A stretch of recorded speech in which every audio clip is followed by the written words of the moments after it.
Welcome to the Everyday Board Game Podcast with Daniel. And Daniel. And welcome. We are doing a double ender episode right now. We're doing two back to back, but that's because we have a Halloween holiday, whatever you want to call it. We have one coming up really soon, and we wanted to get this episode ready that we had a chance to film. Yeah. So, and it wouldn't be a holiday or a Halloween without us doing a top 8 debate of the top 8 Horror games. horror games. So if you go to Board Game Geek, which is what we did, we go to boardgamegeek.com, we search a specific category, this time horror games, and we rank them by the geek rating, and we pick the top 8 games that Daniel and I have both played to determine which one of those 8 are the best. Now, there is a caveat on what we've done that I need to explain here if you do go and search this out for yourself. So, as we said earlier, that all games that we played, but we've made a rule in the past that we're keeping to now. If the games have the same theme, in a sense, from the same company with slightly different rule sets, we eliminate them. Or if they're like series of games, something like that. So Mansions of Madness 2nd Edition, since it was the higher ranked game, stayed on our list. Whereas both Eldritch Horror and Arkham Horror have been eliminated. Both they're Fantasy Flight games based on the Arkham series lore. And especially when it came to like Eldritch Horror and Arkham Horror, they play similar. Yeah. But we wanted to do the same thing for... We don't want to argue too much H.P. Lovecraft in a sense. One of the games that would have been on our list was Cthulhu Death May Die, because it's a CMON game, plays completely different lore in a sense than, say, Arkham Horror or Eldritch Horror or Mansions of Madness, but you've never played it, so that's why it didn't make our list. Right, and we feel that we can't make a fair argument for the games if we have not played it. So, exactly. Every one of these games we've had to have at least played once. Some of them we like, some of them we don't. Understanding of how it works. Yeah, yep, yeah. So if we played it once and we're like, no, like we still don't understand it, then we'll still eliminate it if it's not considered fair. So if some of your favorites are not included in this, that's okay. We put a poll on Facebook on the Board Game Revolution community, and you can vote and add in any of your other favorites as well, and also make your argument why some should not be on the list. And it's our audience participation on there it's important because it's also our tiebreaker. When me and Daniel cannot come up with which is the better game, your votes decide who moves on. That's exactly right. Yeah, so we're not going to spend too much time talking about it. Most of our viewers have seen our top 8 debates, know what we do, and are going with it. But it has been a while since we recorded. Yeah, but it has been a while since we recorded, so we're going to recap for our own purposes. Let's talk about the 5 categories that we're going to be debating off of for this. All right, you want to go ahead and go first? Yeah, our first category that we do, it's kind of like a best of 5 option. So we have 5 categories. The first one is ease of play. That is and each of these categories are broken down into 3 subcategories. Mm-hmm. Yep. So when we're talking ease of play, we mean first off the simplicity and the familiarity of the mechanisms. So if all of the mechanisms are completely different and some that we haven't seen and they're really complex and fairly convoluted, then that's a detractor. Whereas something that's like, oh, this is based on Yahtzee, except it has this variable. Okay, then that might get people easier to understand it and easier to play it, and thus easier into the game. Also, likelihood for AP prone. AP stands for analysis paralysis. How likely is somebody going to take their turn spending multiple minutes just staring at their cards, like breaking their brain, trying to min-maxing, or just trying to like consider all options, you know? Like you see like the people playing chess, like just 2 guys staring at pieces on a board, not having a bit of fun. That's a detractor for ease of play. I agree. And also the likelihood to initially getting it to the table, whether that's how easy it is to teach somebody who's new, and also the theme too. We take that into factor. Or the familiarity of the mechanism that we talked about earlier. Yeah. Hey, this is a worker placement game. Some people are going to jump at the shot to play a worker placement game. Yeah. It's like, oh yeah, it's like you want to play this game about rolling dice about gingerbread men. It's kind of like Speed Yahtzee. Oh, okay. I now know how to play. Yeah. So that's ease of play. The next topic that we go through on these criteria is replay value, the Mhm. length and the time of its scaling, as well as how well it scales. So is it relatively the same time frame if between a 2 and a 4 player game? We're okay with the time being increasing if you're adding players, but as long as it stays tight in that window. If it goes from a 30-minute game to an hour game when you double the amount of players, that's fine. But if it goes from a 30-minute game to a 3-hour game, depending on the number of players, Yep. that's not so fine. As well as the length of the time. So are you able to get it multiple times to the table? The minimum number of plays, and what we mean by that is how many times do you need to play the game to get the full experience? When we're talking about a game, let's say Wingspan, we're not going to say see all the cards that are in Wingspan, so we Right. have to play a lot more times. You basically know how to play the game, but there's different variations of how you would play that game. Yep. So it would have a high number, a minimum number of plays. So instead of being like 4 or 2, it's going to be like 10, 12, 13 before you see the full number of plays. Mhm. As well as expandability. And this is where something we had to define. Does it already have existing expansions? Does it have up to 1 possible future expansions if we believe there's going to be future, in this case, space-based? It has a volume 1. We're assuming there's going to be a volume 2 and Mhm. many more ahead of that. We're just going to give it just the first one that we believe is going to happen. Yeah. Or if expansions have been confirmed by the designer or the publishers along the lines of, say, Wingspan again. Jamie Stegmaier and Elizabeth Hargrave have said they want to make an expansion for every continent. So we're going to go ahead and say this is confirmed by them. So we're expecting 6 more expansions to this game. Yeah. And then also one more piece of clarification on that. We do not include promos. As we've discussed Yes. many times before, promo does not count as an expansion. It's a way to intrigue you to play the game, not so much to give you additional content. And not just that, when we're talking about expansions, there are games that you can go out and buy. Promos are things that you sometimes have to go out and hunt. Sometimes there's promos for like Tabletop Day when that was a thing. Yep. There's also promos if you go to a certain convention or if you back like the Dice Tower Kickstarter.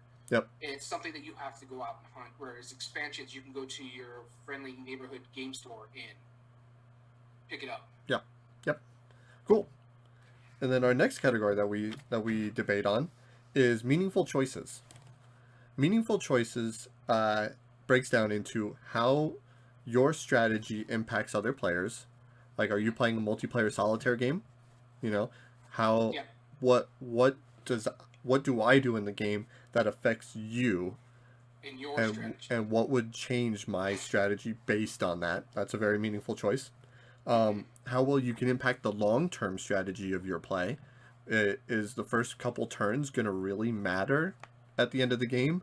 Or am I going to have to play fairly tactically? Or do I have to set myself up? Or am I just playing random? Which leads me to the last one, non-arbitrary choices. If you have a game where every card in your hand doesn't help you, well then you just pick a random thing. Or if you have to roll dice for your choices, that's an arbitrary choice, and those are normally looked on badly. Or and you're beholden to luck. And you're beholden to luck. But then that also includes games where everything is so good that you don't have a meaningful choice, because everything will be awesome regardless of what you play. Yeah. So you shuffle your this is hand gonna and help play me, a card. This is going to help me. So, you blocked me from that spot. Well, I'll just go over here and do this. Yeah, Yep. it's an arbitrary choice because you have Yeah. your long-term strategy, and if an arbitrary choice doesn't impact your long-term strategy, then is it really a really good choice, a meaningful choice? Yeah, it's not a choice. Yeah, exactly. Cool. Next on our list here is game immersion. And what we mean by that is, does the theme match the mechanism? I know I've been harping the Stonemaier games, but these are the easiest ones to go with. Viticulture. Your workers are going out there planting your fields, doing all this. It does feel like you're controlling a vineyard. And so it matches the mechanism. Or is it dice chucking, kind of a la Thanos Rising? Kind of theme there, but it's all dependent upon how your dice rolls. So it kind of matches and it kind of doesn't. Right. Exactly. Player interaction. And what we mean by player interaction, not so much as what we were talking about in Meaningful Choice, where it's impacting other people's strategies, but more so the table talk, the razzing each other, making fun of each other, cursing each other out for going to that spot that you wanted, and when you're playing a co-op and like, hey, we need this taken care of if we're playing like Pandemic. Hey, the medic needs to go over here to Asia and start clearing that out, or some bad stuff is going to happen. Or, hey, why don't you go control South America, take care of that, I'll worry about up here. We've got to try to prevent this before an outbreak happens, that sort of stuff. That makes good player interaction. That makes you more immersive into the game because you're trying to see what's going on. Or another good example is like if you were playing a character that was the doctor, and I feel like you're not healing somebody, it's like, sir, doctor, come on, Mr. Daniel, the doctor, you need to go heal them now. Like how likely you are to take on that role and be immersed in the theme of the game. Or in like Journeys to Middle Earth. Yep. If you're playing Legolas, are you really like, I'm gonna go shoot this thing and I'm gonna go shoot this thing? I'm not Daniel. I'm Legolas. Yeah, exactly. That it gets you into the game. It gives you immerse you, and this works for well for like solo games too. Yeah. Are you this character you're controlling? Are you really getting into it? It's like, ooh, yeah, I'm a police officer. Maybe I should go take care of this stuff over here. Exactly. So I'm going to roll dice randomly over here, right? Yeah. I'm going to plan my turn on where to aim 4 turns before. No, that's not. It's not what happens. And then, of course, finally, in game immersion is the memorable moments, the things that are going to make you stand up and get out of your chair and shout.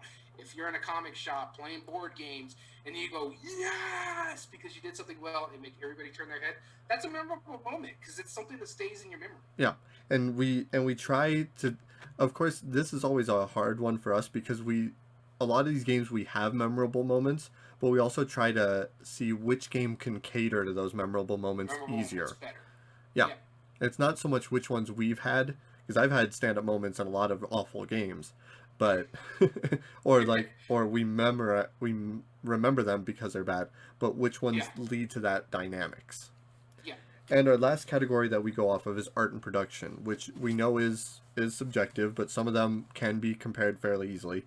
The first one is quality of quality of the art. One thing you hate about the Stonemaier, the newest Stonemaier game, Pendulum. What is the one thing that detracts from you? The pieces? No, the game board. You said you it looks busy. So much problem when you looked at the game board, and that's part of this. It looked very busy, and I question how good that will help. So we have art, which is always debatable. It's very subjective, but yeah. But I mean, like, if we have a game that doesn't have art versus a game that has very pretty art, we can tell which one is better. Pieces and components, that's quality. Like, that doesn't necessarily mean has more pieces doesn't mean it's going to be better. It's more along the lines better quality and components. What are going to last longer? Yeah, exactly. If I have meeples that are representing characters, and I also have miniatures representing a character in the other one, that's worth noting. And then finally, the design. And that's specifically the graphic design that we choose, and that's how does the choices made by the person who laid out the board and laid out the cards help you be able to play because of how clear that is. A good example of that is the iconography in Seven Wonders Duel. We always argue that it's like those icons are very clear what they do. Yeah. Like, you have either resources or you have warfare. You know what the icons mean. So exactly. How does that matter? That's what matters. So those are our criteria, and as I mentioned at the top of this, the fan vote is our tiebreaker. So if you want to take part in these debates, join us on Board Game Revolution, where we always put up the poll, and we're going to get right into that in a minute. Yeah, so let's go into the poll right now, and let's talk about the games that were added on by our viewers, and let's talk about them. Now, some of them, one or most of us haven't, or either of us haven't played, and some of them, even if they would have normally made lists, they probably just weren't ranked high enough. Exactly. On Board Game Geek. But if they were, they still got the votes. We want to recognize that. So the top one that I have here listed was added by Matej, I believe is how you pronounce his name. And that is Fury of Dracula with 6 votes. Funny, I actually own this game. I haven't played it. Yep, and I have never played it. But I know it's based off of a game I do enjoy, so. Oh yeah, what game is that? The Scotland Yard. Oh, is it? Yeah. Yeah, Scotland Yard laid the groundwork for the hidden movement thing that Fury of Dracula Okay, mostly uses. Yeah. So, So the next game on our list here was added by Brian, mhm. and that is Deep Madness. Honestly, I'm not gonna lie, I've never heard of it. Nope, neither have I. But it has 5 votes, so Brian, clearly your people agree with you. You're not alone. Yeah. Yeah. Evan added with 3 votes Camp Grizzly, which I also haven't heard of. Yeah, exactly. Some of these games that they're coming up with, I'm like, oh, this is intriguing. Never heard of it. Yeah. Are you writing them down so we can? I wonder how many of these were writing the votes Kickstarters. down for we have our tiebreakers as we're going, but yeah. Okay, cool. So the next one added on the list here is by Fabiano, which, sorry if I really ruined that name, and it's called Monster Slaughter, another game. Monster Slaughter, yep, with 3 votes. Added by Jan with 2 votes is Eldritch Horror, which we did clarify earlier. It was high enough to rank on it. Yeah, it would have been on the, I think, 3. Yeah, it would have been number 3. Yep, but we decided to just include it with the Mansions of Madness. Yep. So the next one on our list is added by our mutual friend Courtney, and she put Betrayal of House on the Hill. Yep, so we have Betrayal Legacy as number 8 on our list, which we'll be talking about in a bit. I do which actually would have eliminated Betrayal and House on the Hill because of that. Yeah. And based on the rankings here, it would have been number 9 anyways. Yep. Also with 2 votes. So couldn't agree more, Courtney. Thank you. Added by Francois, we have with 1 vote Abomination, the Heir of Frankenstein, which I know is one that you're quite fond of. I do enjoy the game. I understand why some people don't, and that's fine, but I really enjoy the game. And Very I'll cool. talk about it a little bit later. I wonder if it might come up in a certain list. We'll talk. Yeah. All right, and Brian also added A Touch of Evil, another game I'm not too familiar with. I'm familiar with this one. This one was added. This one has real photos of people on the cover. I have seen that. Yeah, I think they played it, or they played something similar to it on Tabletop. And it's from a company that was kind of known for this. They made quite a few games that were horror themed and all sorts of silly stuff. Brian, that had 1 vote. Also with 1 vote by Tracy, she said Kingdom Death Monster. Now I've heard of this one, never played it. Yep. So there we go. And the last one on my list here is added again by Brian, Resident Evil 2. Another one I have heard of, I just haven't played it. Yeah, same thing. So let's talk about the comments that were included with these. And there's only a few, but Darald said, or Darald, I'm not sure if I pronounce. As always, we apologize for pronunciations. Is it the best? He was game? wanting clarification based on what we were doing. Yeah, but I think it's important that we bring it up too. Is it the best game based with a horror theme, or the best at conveying a horror experience? Because I think that's going to be part of our arguments too. Yeah, no, and I agree. And like he says, those are 2 very different questions. And as I was reiterating and also putting a comment up there, is that we're specifically getting these from the horror category at BGG. So yes, that's where we're getting it from. Exactly. Up to interpretation, how you want to take it. Now, what we'll probably explain while we're doing this is for game immersion, that does definitely be, or that's definitely part of the which one is the most immersive, which one conveys the experience the best. And the other comment that we had on here was just asking questions about Horrified. That's really it. Yep. So, and which we are definitely going to be talking about later. So, shall we talk about the top 8 before we get into our honorable mentions? Yes. Let's go ahead and start doing that. Okay. So, as always, we're going to go through the top 8. We have the highest seeded, which is the highest ranked on Board Game Geek, ranked against the lowest seeded. That is currently Nemesis versus Betrayal Legacy. And as well, our 2 seed facing our 7 seed is Mansions of Madness, 2nd edition, going up against One Night Ultimate Werewolf. That'll be a very interesting argument. God, I hope I don't get One Night. Then we have number 3, Dead of Winter, versus our number 6 seed, Ghost Stories. And finally, we have the number 4 seed, Horrified, going up against the number 5 seed, Mysterium. And I don't know about you, that's my favorite bracket so far. That's probably my favorite as well. Yeah. I kind of like number 1. I think Nemesis more than you, but I really did enjoy Betrayal Legacy. Oh, I loved Betrayal Legacy. So yeah, I didn't care for Nemesis, but we're gonna talk about that during the debate. It was okay. I didn't think it was what everybody was claiming it to be. But if you like it, that's all that matters. Let's talk about some honorable mentions. You and I tend to have some horror themed games that we didn't include in this. And if you listen to our last episode that came out yesterday, if you're not watching this live, or 2 hours ago if you are, we talked about the top 10 or the top Halloween go-to games. All of my honorable mentions were not part of that list. All of my honorable mentions are part of that list. Okay. Then why don't you go first, since like it'll be more exciting. I'm not going to go too much detail about them because, like I said, we talked about them just recently. So if you want to hear my thoughts on them, just go listen to the Chits and Giggle podcast about it. So my first honorable mention here, I've told it, and I'm going to still hark on it as much as I had problems with how it's ran.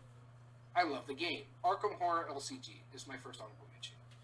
As I said earlier, get the same feel of Arkham Horror, Eldritch Horror, Mansions of Madness, but it plays so much quicker. And I love playing it solo. It's easy setup, clean up, quick, play solo. I really love the characters and how you're using them and the way the card plays work. Phenomenal game. That's all I need to say. Cool. My number 3 honorable mention is a game that I mainly bought it for the art, and that's still kind of the reason I own it. It has some of the creepiest art in any game that I've seen, and it's absolutely wonderful. It has like 90 dice, and it's about going into these nightmares that you are having to deal with these monsters using these visions of dice.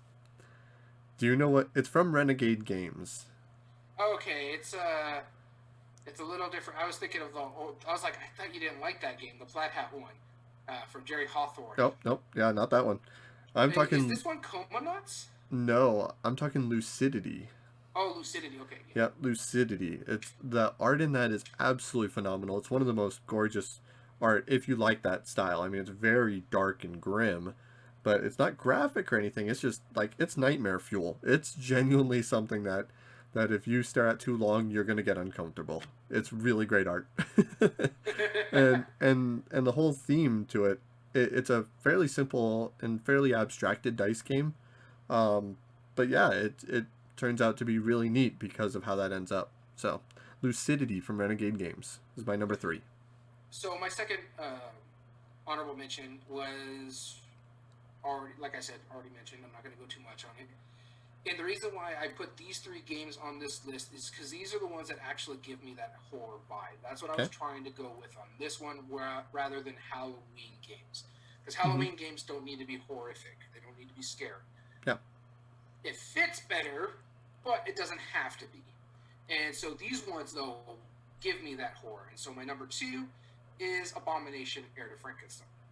Okay. Worker placement, so that's always going to pique my interest because I love worker placement games. Again, it's based off the Frankenstein. It's a pseudo-sequel to the Frankenstein book that I enjoyed. It's a 100-year-old book, so it's going to have some flaws with it. Mm-hmm. It is a bit lucky, as mentioned earlier, but I do enjoy it, and I think it does give you that horror tension that you're wanting in a game. Do I go kill someone? Do I grave rob? Do I do this? Do I go teach? And knowing I've done all these horrific things, I'm also being threatened by this monstrosity that was made by Frankenstein himself, and then you got the captain who's trying to push his way in, trying to stop whatever's going on. So yeah, no, I get that tension from it, and I really enjoy it. Yeah, cool. My number 2 honorable mention is a game that is probably like the lightest on the theme, but it is based off of a horror book. And throughout the game, you are trapped on a mountain trying to escape while slowly going insane. That is Mountains of Madness from Yellow Games and Rob Daviau. I have it right up here. I rarely get to talk about this game, but the part that really sets it apart, it's mostly a fairly lighthearted uh, game, but as your characters continuously go more and more insane, you draw these cards and they give you ridiculous actions that you have to do. Like you have to ask everything in forms of questions, or you have to stand in the corner of the room, or Or you you have have to be unintelligible. yeah, or you have to spell out numbers.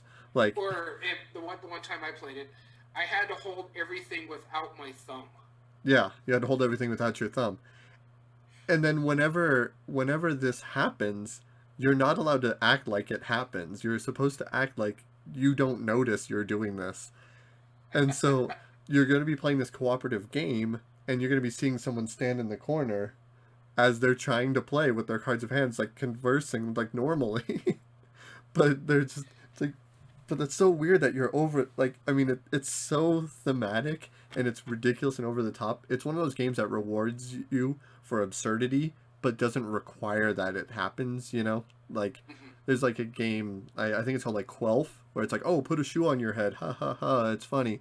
No, it's not. That's not funny. You're just cards are telling you to be stupid. Yeah. This is genuinely funny because you're trying to act like you're not doing what exactly you're doing. It's amazing. So there's two things about this one. First off, when you were describing it, I was like, "You're really putting The Shining on here?" Right. Because you're in a mountain. Yeah, you're in a mountain. You're slowly going crazy. Yep. And so, but like I said, the problem I had with The Shining, and that's why I did pick my honorable mentions, is it doesn't give that horror theme that you're expecting from Nope. The Shining. It really I doesn't. finally finished the Shining book, and I have to say I was not a fan of it. I am a huge Stephen King fan, Yeah. and I listened to it on or read it on my Kindle. I could tell when it actually got good. It was after 62% of the book was already read. Oof. Oof. Yeah, no, I mean, I get why he's famous, but at the same time, I mean, you can't make that many books and have them all be amazing. Yeah, and people say it's one of his best books. I'm, in fact, enjoying the sequel to The Shining a lot more than I actually enjoyed The Shining. Doctor Sleep is amazing. Yeah. I'm having a great time with it, but that's for a story another level. Yeah. Though, I do have to say, I am actually listening to Mountains of Madness right now on my Audible account. I wanted some spooky books and H.P. Lovecraft books that Oh, okay. I don't like reading them, but I enjoy listening to them on my podcast or my Audible account, Mm-hmm. and it's actually quite enjoyable to listen to. Cool. I The might have to people check that who out. Read it, make it really good. The only audiobook I've heard from Stephen King I was hugely disappointed in, and Oh, you read the weird one, and it's not. I'm not talking about the Stephen King book. I'm talking about Yeah.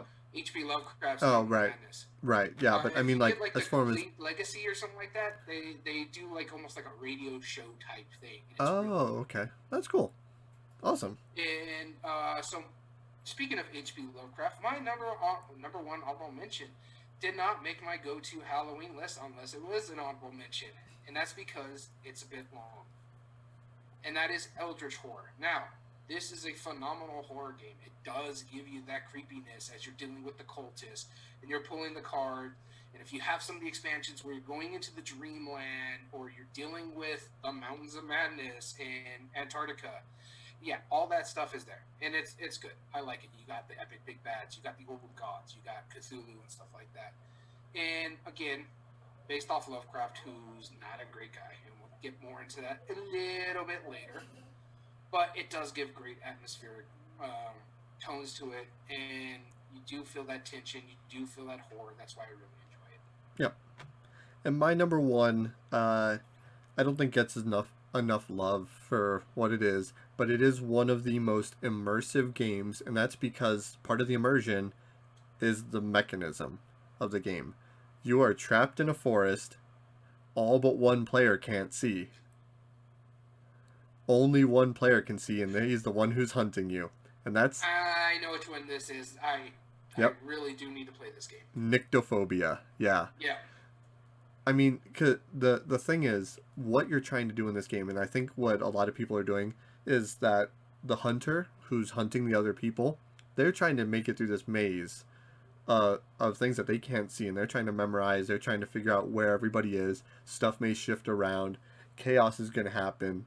Um, you're not trying to defeat them because the hunter is incredibly powerful in this game. But as that one player who's helping everybody and can see this, they're the all versus one player. They're really trying to set the tone for the game. They're not trying to necessarily end the game super fast because they can. They're trying to give them a really dark sense of what's happening. And what makes this really neat is that if you move your piece onto a spot containing the hunter, you're going to get damaged. And that's an incredibly intense feeling. But here's the thing. They cannot hunt and attack you directly. You have to move onto their space. So every single move you make has that level of tension. You're like, all right, I'm going to move north. Let's hope. And you move, he's like, you're fine. Okay. Phew. It's so intense. It's so good. It really does give you that. The only reason I don't play it as much is the group that I normally play with, one of our players really is just uncomfortable with the stuff blocking their eyes. So I get that, but I'm not. And so I've only ever played the hunter. Usually you just have to take off your glasses and you can't see. I can't see anymore all of a sudden. Yeah. I'm already colorblind. Like, let's just add the blurry vision to it. And so, no, I love the concept of this. It got me so excited as soon as I heard about it. Yeah. Anyway, I won't belabor it anymore. If that was ranked high enough, I would have very strong arguments for it. We're going to be starting our top 8 debate for the top 8 horror-themed board games. All right, as always, we start with the 1 versus 8. We go to the 2 versus 7 and so forth. They will be reseeded after this first round, but we are doing something new. Since it's season 2, we got to add something new. We're actually going to be drawing the games from the hat, and even if we don't like the game, we have to argue for it if we draw it. Yep, this will be interesting. We're going to try this brand new idea.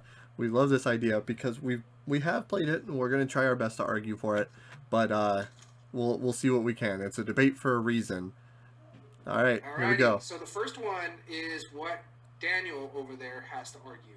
So this is either going to be Betrayal Legacy or Nemesis. All right, let's see what it is.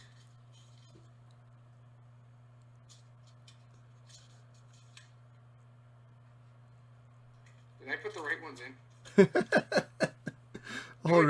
Already a blooper. We could just flip a coin. Oh, I got this. It's right here. All right, here we go. The correct.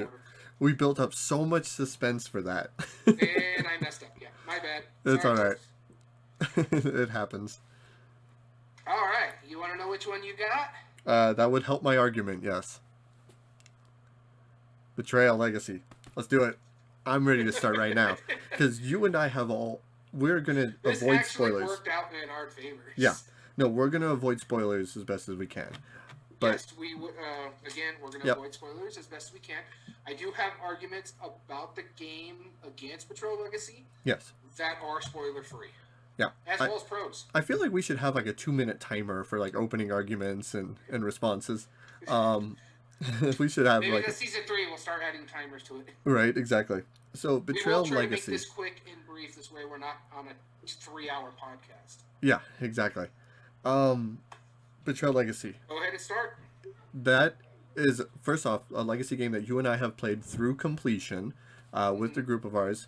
It takes place over 300 years, starting at the year 1666, if I'm not mistaken, and going up until, I think 2016. I'm probably wrong on those dates, but it's something to that effect. Every time you play it, it's a new generation of people that are going back to the cabin. Same family. You're playing the same family that you've created the whole way. It's just different generations of that family. Yep. Which makes sense as far as it goes for horror movies and horror theme. That is a very common trope involved with it. But not only that, that explains why the mechanisms of betrayal, House on the Hill, are incorporated into it, is that every generation that passes, that you go back to that cabin drawn in for a different reason, something totally different is going to happen. What makes this game so good is it took everything that they learned from Betrayal House on the Hill, making 50 scenarios, which some were broken, some weren't. Then they added another 50 scenarios with their expansion with the Widow's Walk. And then they added 50 more expansions by making the Baldur's Gate version of it. Yeah. They took everything that they learned from this and created an incredibly rich storyline that took place over these series of games. And then it's a phenomenal game. Yeah, it really is up there as one of my favorite Legacy games. I would say it's probably number 2 as far as Legacy games go. That's just a quick guess. Pandemic Legacy is still my favorite. Betrayal was definitely up there. And Betrayal at House on the Hill is not one of my favorite games. I'm trying to think how many Legacy games I've played. And of course, I played Pandemic Legacy. We're in the middle of Charterstone. We played Betrayal. Rise of Queensdale. I'm in the middle of Charterstone. We also have Rise of Queensdale. Risk Legacy. Risk Legacy. That we haven't been able to play because Yeah, obvious reasons. 2020. Yep, 2020. But I mean, as far as Legacy goes, it stands on its own. It takes an already really decent game that a lot of people love, and that might have been the critical factor that convinced them to be Legacy fans. Rob Daviau did a really good job with it. He did a phenomenal job with it. You want to hear my cons for Betrayal Legacy? Almost. Over the whole course of the game, though, they had some of the most memorable moments in all of gaming that we've had. Hey, honest favorite, to God. Honestly, let me say this real quick before I go into my cons and you finish your thought here. When you speak of memorable moments, it made me think, I don't want to get into spoiler, but there's a certain thing that you got to do each time, and you have to come up with a chant for it. Yes. That was probably one of my favorite things. Yep. That, or we kept passing this certain thing around without, disrespecting it, and it was just like the funniest thing. Like the last person to show up has to take care of it. Yeah, and that became like an ongoing thing with us as we were unpacking the box. Like it would just suddenly appear in front of somebody without them noticing. Like, oh, come on, really? Like it was so good. And then all of the mechanisms that they added into it, there was stuff that's different from Betrayal that you only could have done through a storyline. Like there's no way that if you played a one-off scenario that was triggered randomly by the game, that you could have done some of the things that they included with it. And it just worked out really well. I still am in love with it. I would gladly play it again. And I like how it's nice about replayable. Pro for it, you can play it after you're done with it. It's still a playable game. It's your own version of Betrayal Legacy. And I think that's a good thing that Legacy games are doing, because with the Pandemic Legacy games, once you're done playing it, you're done. But if you want to go back to it, you can. Right. Exactly. No, I couldn't agree more. I adored it. It was an awesome game. I'll explain the cons for Nemesis later. And then we'll get into Nemesis here in a minute. Yep. But here's my cons for Betrayal Legacy that I've written down here. Okay.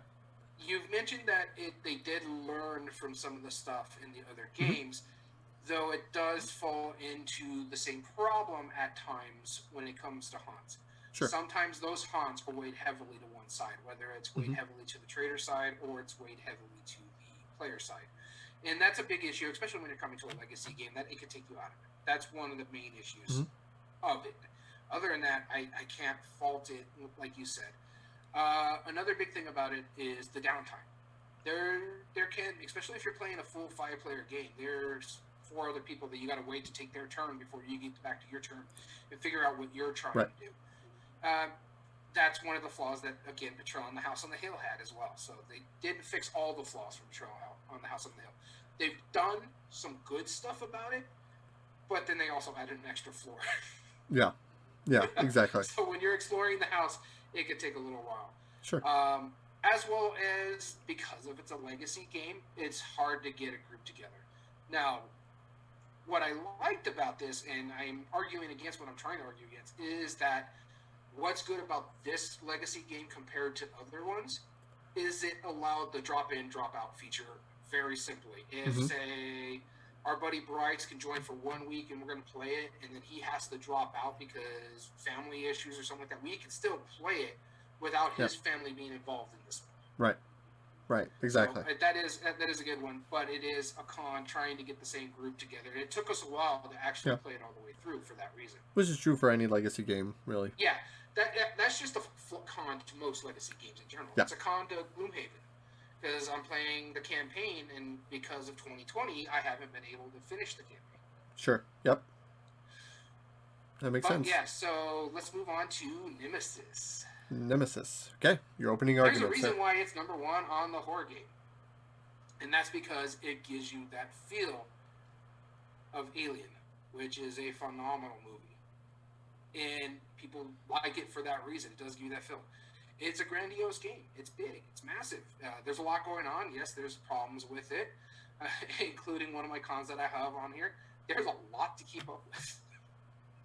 A lot of upkeep. Yep. There is tension. That's what you want from a horror game. There's tension because not only are you worrying about the creatures coming out after you, you're also trying to figure out what the other two players are up to, because there more than likely is a hidden betrayer. You got your own thing that you want to accomplish, as well as trying to figure out what the other players are doing.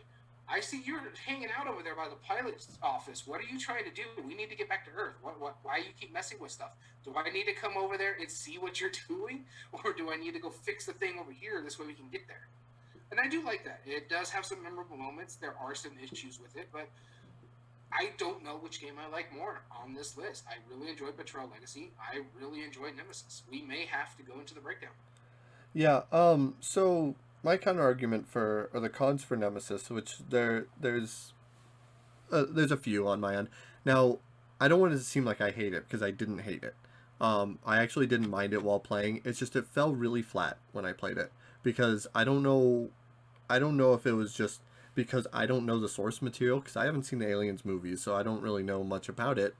But if that's all the legs that it has to stand on, if I was a fan of the movies, if that is required to be a fan of the game, then Now, that's where people would argue against you, because Right. there's a lot of people who are a fan of the game that don't like the movie either. Okay. I see it all the time, like on Dice Tower and stuff like that. Sure, because I haven't seen the movies, and I don't know if that's the reason it fell flat for me. But I was actually kind of disappointed in the game, because a lot of my turns felt like just I did nothing.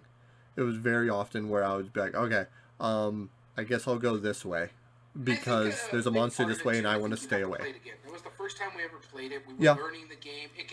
A learning game can sometimes take you out of a game. Right, and I feel like that was a part of it. But also at the same time, I get that, but I'm also not hugely excited to try it again. There was Yeah, nothing in it see, that specifically made me I know excited to why try that it. is you just don't like really long games. You want more bang for your buck, shorter, tighter games that play better. And I think a big part of it too, it's not enough Euro for you.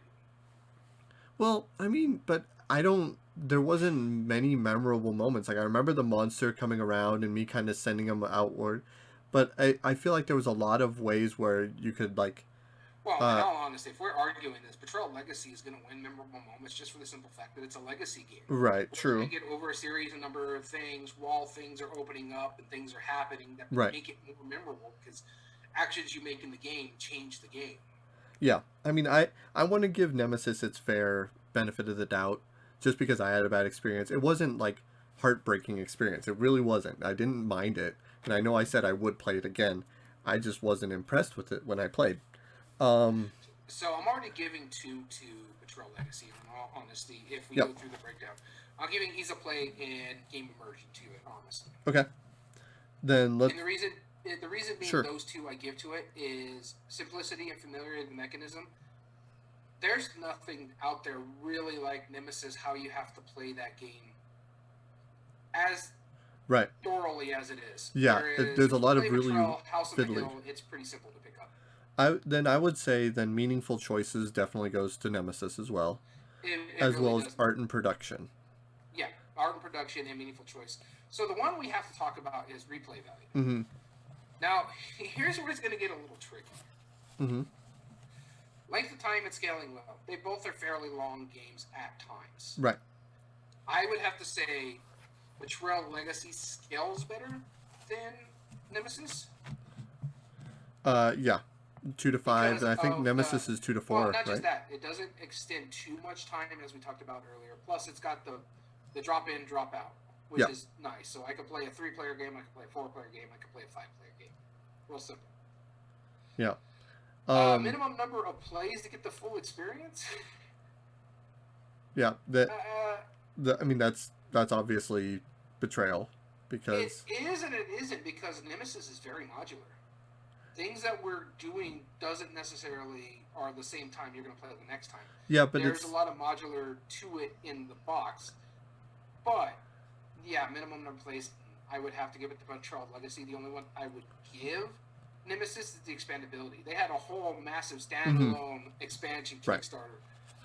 Right, and then T. Clark added in some comments about it. He said he's seen some solo play videos of Nemesis, and just watching felt that claustrophobic tension, mostly from just knowing that things can go from perfectly fine to terribly wrong in the back or on the back of a single dice roll, and you have to scramble to get yourself out of a really nasty situation. I've seen things go or get so bad from my initial reaction was game over, man, game over. I agree with that. To an So extent. hold on real quick before you get into it. That "Game Over, man, game over" is actually a quote from Aliens. Yeah. Game over, man. Game over. That's really good actually. That's a solid reference. I didn't realize that. But no, I mean, yeah, I don't disagree with that, but it's just it I don't think it leads into the immersion that like Betrayal Legacy did. It's I'm not saying it's Well, not the immersive. problem with what we're arguing here is we're arguing a legacy game against the standalone game that's meant to be played the one time and then pick up different, where this one is meant to be played over a campaign. So that's where a lot of that issue is going to come in when it comes to the game immersion side of it. Mhm. Now, if and if it looks like it probably will by my numbers here, Mhm. Betrayal Legacy is moving on. However, there is something that could actually dethrone it when we come to the game immersion side of it. Oh, absolutely. There is more than a few games in here that can Yeah, beat it with immersion. yeah. But yeah, So I'm which gonna go ahead means and let's call it a wash. This way we can move on, or not a wash, but let's call it a game. And based on our criteria, mhm, Patrol Legacy moves on. Or yeah, yes, Patrol Legacy moves on, that's correct. So Betrayal Legacy will go on. Um, and it will face the highest seed that moves on in the next couple arguments. cool. All right. So next one we have Mansions of Madness versus our number 7 seed One Night Ultimate Werewolf, and we will have to argue whichever one is picked. Daniel, you will mix those up in your hat. Whichever one And you so pick, you will Nemesis is argue gone. for. So let's move that over there. All right, mix it up, and the one that gets drawn is my argument. And you're hoping for the one I don't want, huh? No, I'm okay with either one. I like both. Alrighty, let's move that down there real quick. Put that over there, and let's see what I am arguing. Oh, thank God. You are arguing, I'm assuming, Mansions of Madness? Okay, Yep. cool. Opening argument, sir. My opening arguments with Mansions of Madness. One, it's a better game. Darn it. Solid argument. In all honesty, I am going to take my bias out of this. For those of you who are familiar with us, I do not like social deduction games. I'm not a huge fan of them. Right. So then But take your let's bias go out of ahead it. and do Mansions of Madness 2nd Edition. The pros for it, for me personally, is one, I do agree. I think it is a better game because there's more mechanism to it other than trying to figure out who the werewolf is. I do like it because of the app. I think the app really enhances this game because it gets rid of some of that fiddly stuff that you would get in some of the Arkham Horror style games. Okay. And it is very a thematic game. You do get that tension, you get that darkness, especially when you're. I've played the second scenario where you're trying to run away from a horde, a mob that are going to destroy you. You're trying to get out of Innsmouth and survive. There is those memorable moments where me and our mutual friend Bryce, where I'm just like, oh my God, we're gonna die. We gotta keep moving. We gotta get away. When you're trying to deal with cultists in the first scenario, and it's like, do I go over there and talk to that guy because there's some strange noises coming outside that door? It really does. As much as I hark on that I love the LCG, as much as I like the Eldritch Horror game itself, this to me is the most thematic Arkham Horror game out there, and probably one of my favorites, if not my favorite Arkham Horror game. Yeah. A lot of it has to do with the app. I'm not going to lie about it. And that's also one of my cons. cons for this game, and I'm not Now trying to remember, you argue don't against have to it, argue the cons because you're arguing pros right now. but I'm already going to throw it out there. Is just how long will the app be supported? That's That's a big thing about any app integrated games fair. is how long will that app be supported. However, I find this game to be intriguing. It's not really that easy to play, but it's not that hard to play when it comes to, say, Eldritch Horror or Arkham Horror or any of those other games. It's pretty simple because the app helps you out. It teaches you the game as you're playing it in the first scenario. And I think that's a phenomenal way to teach these kind of games, especially how massive they are. Then you look at the minis, you look at the bosses, you look at the fights that you're going through. I think it's a really good thematic game, especially when you want that horror feel. Yep. I don't get that when I'm playing One Night Ultimate Werewolf. Right, but you also, I don't disagree with you necessarily, but I know part of it is the social deduction takes you out of it, and that's a very fair reason because you're not the only one. You're not the only one who agrees with that. So the cons for Mansions of Madness. First off, it's based off of H.P. Lovecraft stuff, questionable source material. It's a simple game, but it's a massive box, and it's a huge production value, so that deters some people. Not too big of a deal for me, but I get why some people would do that. But Mansions of Madness is hugely just based off of fairly random chance. You do have to go into like the different rooms. You don't really know what you're doing, and I forget, is Mansions of Madness the dice one? Does it have the dice in it? How do you It does perform have checks? some dice, but most of the puzzles are done through the app. Okay, not the puzzles though, but for like checks, fighting against monsters, you roll dice, right? I believe so. Yeah, Okay. there is dice that you gotta roll So successes. so there's that random part of it. Yeah, Yeah. but I mean it's not that big of a deal. Like that's why I preferred like the Journeys to Middle Earth better Yeah, than understandable. than Mansions of Madness. Not a huge thing, but it's just that Plus, the source material is not so creepy, or Yeah, not right. so much based on a creep. yeah, exactly.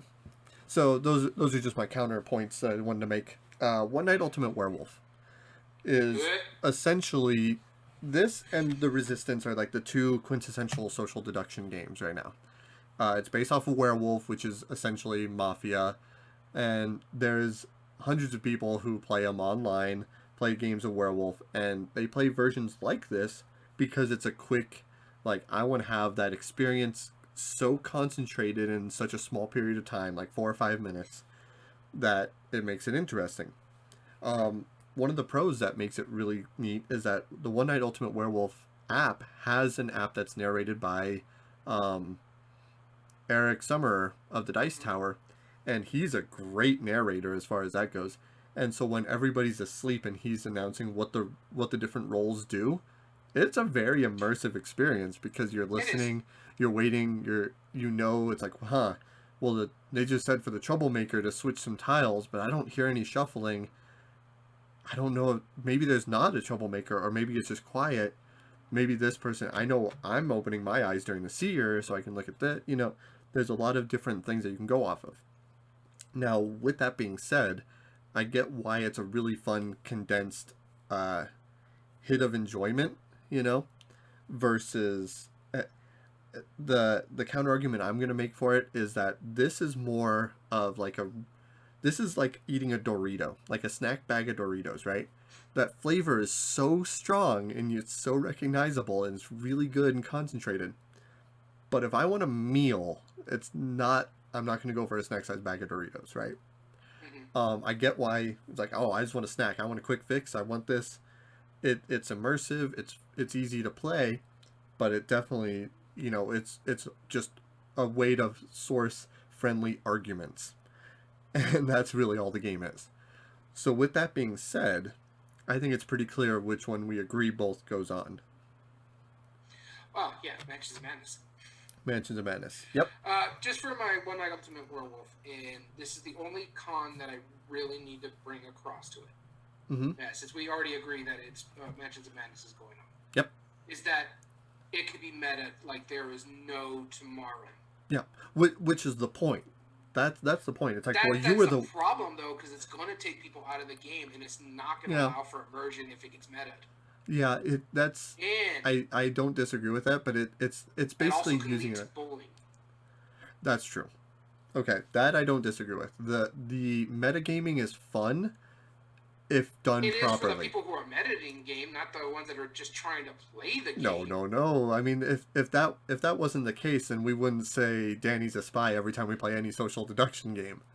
That's This is because you're always the spy. That's the problem. that's the I point. mean, legitimately, the one time we played not Patrol, One Night Murder in Hong Kong, you Yeah, were the murderer. just so happened that way. Just so happened. I want to add in T. Clark added in a couple of comments going back to the previous debate, which might make us have some good counter arguments later on. T. Clark said Nemesis definitely looked fiddly with some of the mechanics, but I love the horror movies, so if something that can give that sense of tension and dread and immersive experience for me trumps a bit of fiddliness. Couldn't agree more. I I can't agree speak with you. It for. does give you that tension. It does give you more of a horror feel than, say, Mm, Betrayal Legacy. I'm going yep, to give you that. yeah. I was never nervous playing Betrayal Legacy for sure. And it So says, I I can't have speak for the Betrayal next. Legacy because today is the first I've heard of the Legacy version of Betrayal. Definitely check it out if you like It's a it. really enjoyable Yeah. game. And I apologize if the messages are a little late and I arrived after you moved on. I'm still working in mobility. That's fine. Don't worry about it.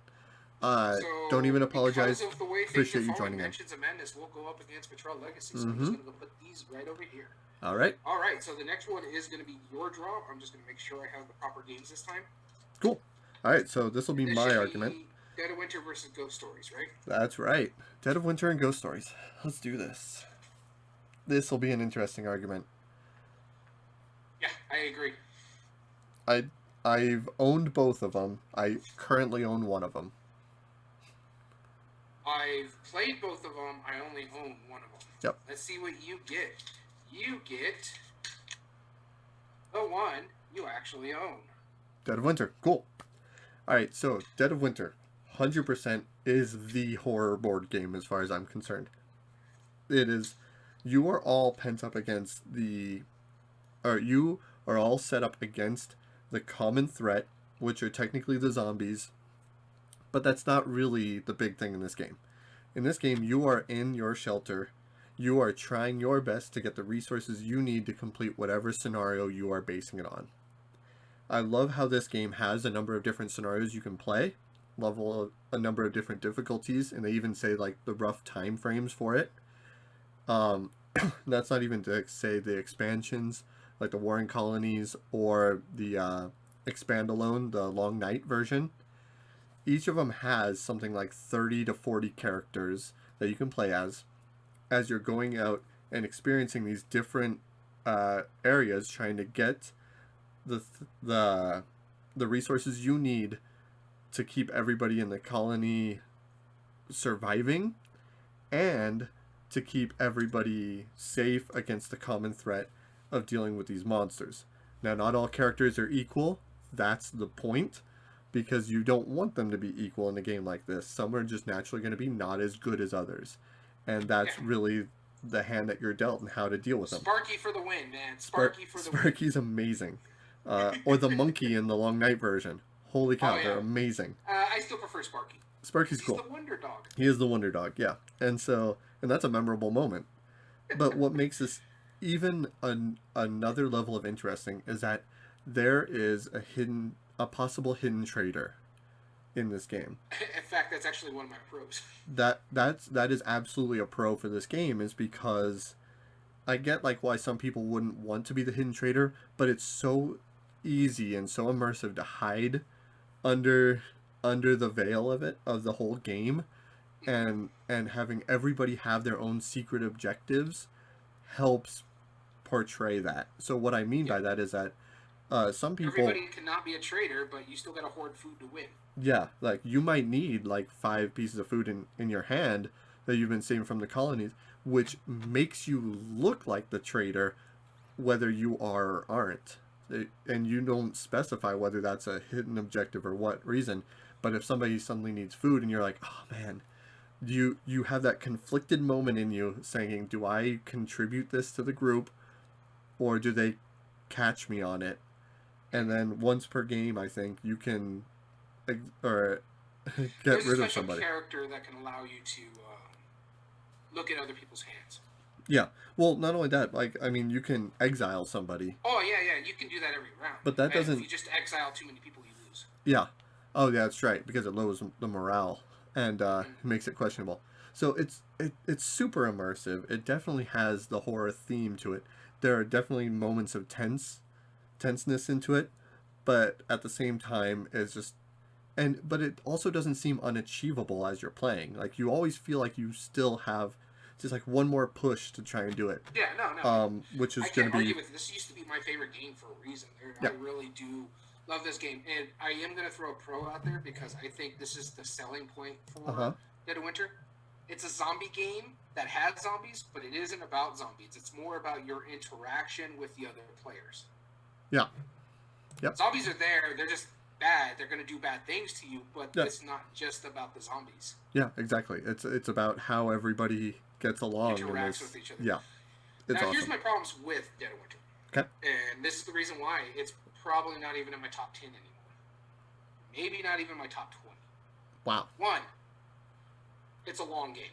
Yep. It can overstay its welcome. Mm-hmm. You have a way where you can change it out and make it shorter or longer depending on what scenarios you're playing and stuff like that. That's fine. But it can be a long game and can overstay its welcome. And a big part of that too is there is a bit of downtime when it's someone else's turn, depending on if you're playing with the full, I think it's 5 players. Mm-hmm. It can really make this game last very long when you're just trying to get to your turn or trying to get to the vote or trying to get to whatever you need to do. And that's a bit of an issue. Same reason why Eldritch Horror left my Halloween games. Mm-hmm. Sometimes long games, and I like Twilight Imperium, but it leaves you involved the entire game. Yeah. Whereas this one, sometimes you get taken out depending on the downtime. Another thing is really prone to analysis paralysis. Do I play this food? Do I hold on to this food? Is this going to make me look like a betrayer? Or if I am in the betrayer, I need to keep this stuff because but I don't want them to find out I'm the bad guy. So how do I meta this? It's a bit issue with that. It can be a bit lucky. And my big thing about this game is really fiddly because there's a lot of moving parts that you got to remember, especially the crossroad cards. Yeah. Those are an important factor of the game that you have to remember. And 9 times out of 10, especially if you just started using and playing this game, you'll forget about those cards and be like, "Oh crap, I was supposed to draw that. Oh crap, this." But that I forgot about that. That's super thematic, though. Is all these scenarios that like it does make the game go quite a bit longer, but I love how enriching that thematic flavor is added it's into just it. That people forget about it. The fiddliness makes you forget about things because you're concentrating on 50 other things going on in that game. Yeah. I need to go to the police station because I need to get weapons. We're getting way too many zombies here. Yeah. I need to go here. Oh, wait, I forgot to pull that card. Oh, wait, I got to pull this card. Oh, God, if I roll over here, I got to roll this dice because of the zombies. There's a lot of fiddliness to it. Yeah. It's good. I enjoy the game. Like I said, it was my number 1 game for quite a long time. It's just, it's lost its luster, especially with all the games that are coming out now. Sure. That's fair. Yeah, you hardly hear people talk about it. And I have to argue a game that's older than it. So, yeah, not just slightly. Go ahead. Also, it's one of the most mean games you're ever going to play, and that is Ghost Stories. Yep. What I do have to say, pro-wise, and this goes into the memorable moments of this kind of game, is it does give you that tension. Yep. There is a lot going on in that game that you're like, do we lose that? Or do we try to go save it, but then bad things could happen to me because something's coming up over there? Okay, where is that lady at? Where it can be beholden because of the way the deck of the cards play. Sure. But that tension in that game, there's a reason why a lot of people love this game. But there's a reason why a lot of people don't like this game. It's mean. But when you win it, that's a stand-up moment. And I remember one of the few times I've ever played this, we played it at the shop. And I played it with the one guy nobody liked to play games with. Uh-huh. Because you know who I'm talking about. Yep. The one who is a tabletop quarterback and trying to make everybody's moves and stuff like that. An alpha gamer, if you want to call it. Mm-hmm. what I like about this game, though, it does allow for that table talk when you're playing with other players Mm-hmm. and you're trying to discuss tactics, how you're going to play this thing out. And going back to that story, we're talking and we're listening to the guy, but we're ignoring him at the same time because we kind of know what we need to do. We ended up winning that game barely on the last turn. We were able to defeat that one moon goddess thing that you have to beat, the big spider lady, and was able to finally save the town. And you heard a lot of whooping and laughing and shouting and people standing. We were clapping and basically jumping for joy because we beat one of the hardest games ever. Yeah. And that's why I think this is a phenomenal game in that sense. Out of these two, I probably play Dead of Winter more just because Ghost Stories is mean. It is by far the meanest game on this list. Yeah. Yeah, and what you mean by mean is it's a fully cooperative game, and you're like not samurai. You are effectively like monks, like defending your village, right? We're kind of like samurais. I think of Seven warriors, Samurais in a sense, but sure, you're defending against ghosts rather than Ronin or bad guys. Yeah, and then, but the thing is, you have to go through an entire deck of cards, and every single card is bad. Everything is bad. But then to deal with them, there is a lot of strategy on like which tokens you get, which benefits you get, but it is dice roll. You have to roll the right combination of dice to do it. Yeah, and it's not just that. The cards are mean. The dice rolls are mean. There's a lot more failures on the dice than there is success on the dice. Yes.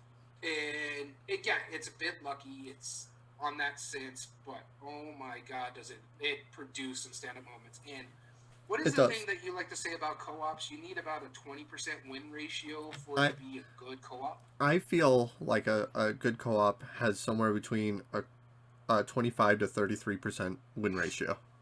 Yeah, Ghost Stories is like a 0.1% win ratio. Yeah, I never beat it the entire time I've owned it, and I beat it once.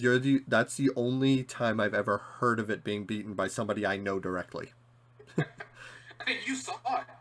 Yeah. I mean so that as far as stand-up moments, I give it that, and it does have strategy, but I think it's so beholden on the dice rolling, and it really is. Yeah. There's a lot more strategy. I wanted to do a good job for Ghost Stories, and I think I did fair. But in all honesty, I think the better game is Dead of Winter. Yeah. Because there's strategy going on to it, but it's not. If I lose, I lose. Oh well. But this one, you feel bad when you don't do something right in Ghost Stories. Yeah, and let's clarify that too as well, because there are a lot of dice in Dead of Winter. However, your dice are your actions, and the number that's on them determine roughly which action you get. Some characters are okay, like if you can roll a really low number, a really high number, and you'll still be able to go fight with that character. That's fine. Yeah. It's not conditional. Yeah, the numbers are more so just if they're going to be a good dice for you. And what I like about the dice, about Dead of Winter 2, is even if you roll bad, the dice are still useful. If you roll like a 1, 2, or 3, you can use it for barricades and stuff like that. Yeah, exactly. And some characters can use like 2s and 3s as for like fighting or searching. And so it determines more which actions you'll be taking, not if they succeed, which is what Ghost Stories does. Why I agree. There's a lot less arbitrary choices or stuff in this game. It's less luck. Yeah. So I agree with you. Dead of Winter should move on. I think Ghost Stories is a good game. They have re-implemented, I think it's called Last Bastion.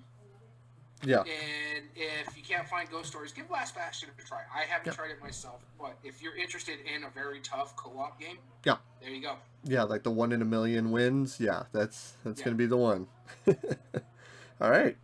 Cool.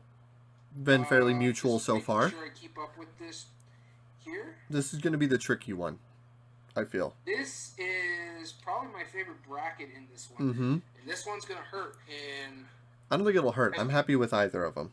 Oh, now I'm happy if either of them move on, but I love both these games. Yeah, it'll be compelling to see which ones go through. So this is my argument this time? Or this is yours? It's mine. Okay. So you'll be starting us off with either Horrified or Mysterium. Let's see which one you'll be picking. Right. Move that over there if I could put my hat back on. Alright, the one that's in my hand, the one that I have to argue, starting instantly is... Horrified. Do it. This has All worked right. out well. Those stories did not move on, so you got to go over here. I just got to keep a track of these. That's fine. Alrighty. So Horrified. The pros that I have here, what I love about it is variable difficulty. That's why it's a good family weight game. Is that you can make it easy if you're playing with kids, or you can make it harder if you're playing with more people, or actual gamers. You know what I mean? Mm-hmm. And so that's what I love about it. Also, a pro for me, it's the Universal monsters. I love those classic films. I love the the warning that they give you, and the box comes with that warning as well. The board itself, when you pull it out of the thing, it tells you, hey, this could be frightful and stuff like that. I love that kind of stuff. So we're talking about like graphic design and how it works for this game and stuff like that, Yeah. in the art. The thing is, it's simple mechanisms. That's why it's one of the easiest games to play. I would say this is probably easier to play than Mysterium. There's a lot going on in Mysterium that we'll talk about here in a little bit. But because if you play Pandemic or any set of co-ops, it's real simple. You do some actions depending on what your character allows you to do. Then you draw a card and do some bad stuff based on what that card says. And vice versa and how things go.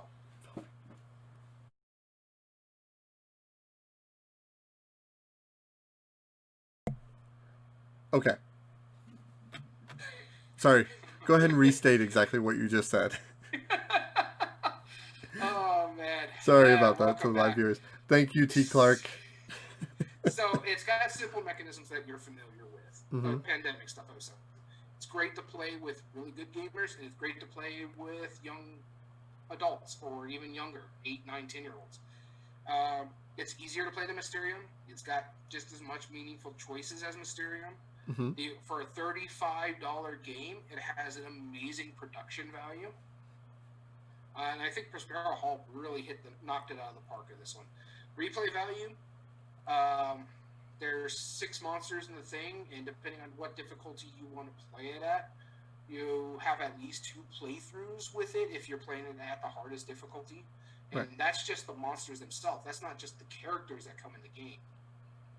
And the game immersion, that's subjective, but I've had both really good with these games. Really good moments with it. It's really hard for me to battle these games out. Yeah, and so I'll argue what few cons I have for Horrified, because I really do love Horrified.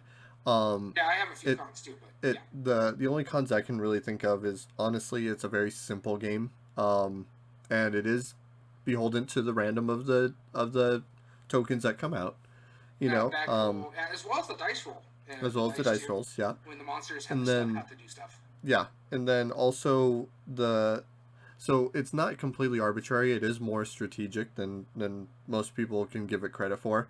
I do feel it's more strategic than I expected it to be. Honestly. Yeah, but not like adding in complexity too. It's just there is meaningful choices there, but it is just a family level gateway game, and I don't feel immersed because of that. Like I don't necessarily. Yes, I'm battling different monsters that have cool mechanisms for their own thing, but I just don't feel it's super strong as far as theme. I just feel like I'm running around and then I'm avoiding this guy with mechanisms. You know, like that's really all it boils down to. Not saying that that's necessarily a bad thing. That's not what I don't want. With it is you've never seen the Universal Monster movie, so it doesn't really feel as thematic as you think it would. But I've seen Plan 9 from Outer Space, and if there's one thing that cinema's taught me. Anyway. Planet 9 from Outer Space, really. Yeah, Plan 9. Yeah. You know, when aliens come down and raise the dead. Anyway, so it's one of the best movies ever. It's a cinematic classic. So let's go on to Mysterium. Mysterium, though. Mysterium is a really awesome game. It is also a cooperative game. However, it is a very asymmetric cooperative game. One player is playing as the ghosts, and the other players are conducting a seance, getting these visions from the ghosts, trying to figure out who done it, basically. It leads up a lot of tension to that final round, if you get to that final round of determining who was the one person who gave it. What makes it really great is that it has those really impressive moments where there's all this rich discussion based on what visions the ghost gave the players, and and it brings out like all sorts of weird references and weird assumptions that are conducted through these abstracted cards or weird surrealistic visions that create such a cool experience. It's like, well, this one is a vision of a hat or a rabbit wearing, a monocle jumping through a doorway that's just by itself on a hill, like, and it's foggy out. Like, how does this allude to a baker or a pool that I need to find? And why does this vision pertain to me? And some people can say it as simple as like, oh, the background is the same for both of them. Okay, that's fine. But that doesn't necessarily mean that that's what the person was doing. What makes this also really neat is that in a lot of asymmetric games that I've been playing, like I talked about this on the last episode, I played Apollo. Whoever's playing Mission Control is just kind of adjusting stuff and not really playing a game. They're just kind of like narrating the experience. Mysterium, as the ghost, you're playing a game still. You're thinking, how do I give this information without it being too confusing to this player who needs to know about this? Like, in what part of my hand can I do this effectively? And also at the same time, they have to be listening to see, oh, well, they're going in the wrong path. I need to find a way to divert them from it, or help reiterate that fact. It has such a cool mechanism with that alone that it's gotten me to like the idea of Dixit. Because I don't like Dixit as a game, and this made it truly fun. And that's why I feel this is going to be a really tough one for us, but if we break it down... Ready to hear my Mysterium comments? Yes. Alright, first off, if the ghost is not paying attention and not listening to what the party's talking about and trying to move them around, you could lose the game very simply. And the fact that you're playing this in 7 rounds, if you're not out of that first round by the 3rd round, you're going to lose the game. No, I've seen comebacks that quick. But I don't disagree with you, but that's also not a fault of the game. That's a fault of the players. I don't disagree, but it could take people out of the game once they realize, well, I'm still down here while everybody's up there. So, again, what we've talked about with, you're talking about the dice rolls and the bag pulls from Horrified. Yeah. This is very lucky when it comes to the cards, because how are you, the 7 cards that you have in your hand, how are you going to use them to interpret, hey, this is the guy that killed, or is one of the people that you think killed me, so let's go ahead and use these cards for it. I don't know how they're going to fit. I'm only allowed this much. I only get, depending on what level you're playing at, I only have so many of these ravens just to dump cards out of my hand. So it can become a little bit of an issue when it comes to that. Yeah. It's really lucky based on your card draws. And the thing is, whereas you got the bag pull and the dice pull rolls and stuff like that from Horrified, the card stack is like this. Yeah. Whereas the bag pull, when things are out, they're out of the bag until the bag is empty. So you have more likely to get better stuff on the board when you need it. Yep. Whereas you still got to stack like this. If you dump cards, you got to stack like this. But not necessarily, though, because different cards mean different things to different people, and that's what makes it interesting. I don't know if any card is bad. Still beholden to that luck, how you use it to interpret. What you are thinking in your mind doesn't equate to what they're thinking in their mind. So you have to, and sometimes there's just cards in your hand where you're just like, this doesn't fit anything. This don't make no sense. I don't know what you're talking about. Another one that I have about it is when you're the ghost board sometimes can make you a little, especially if you're the first time ever playing the ghost, it can throw you out where you're trying to be like, oh crap, who did I give cards to? Or oh crap, am I giving the cards to the right person? Am I not reading this right? Right. And that's going to be a little bit of an issue. And my biggest con to Mysterium, the thing I hate about this game, and I love this game, is the end game. The fact that you have to vote on other people's thoughts, this way you can see more of what the end game is going to be. You have to get to, it, 7 to see all 3 cards for the end game? Right. I hate that. It really is like you have this great game, and what I guess you could say, like the first round going really well, and it's fun, and it's intriguing, and you're trying to deduce what's going on, and then you get to the 3rd round, I only get to stare at 1 card, so how is my vote going to help anything?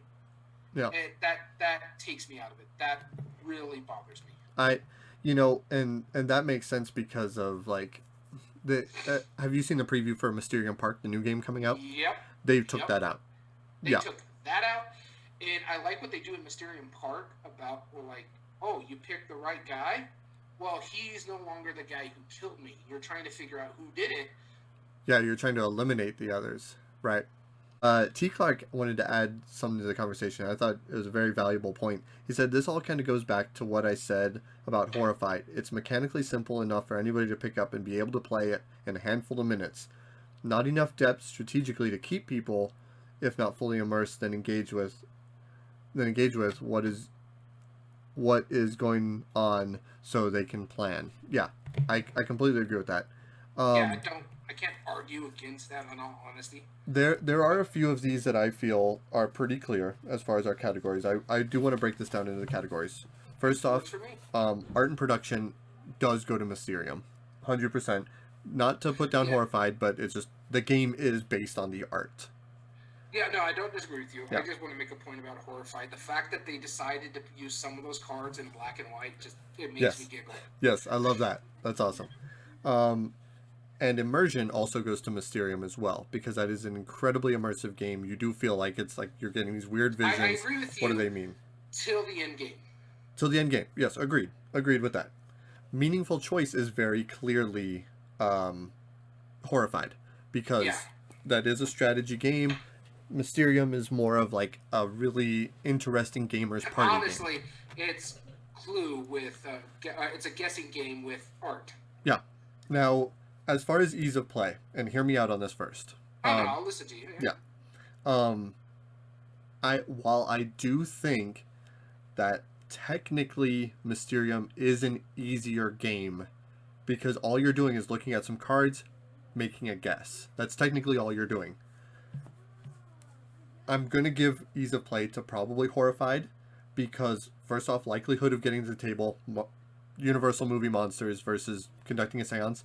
A seance idea can be very off-putting to some people based on their beliefs, which I totally get.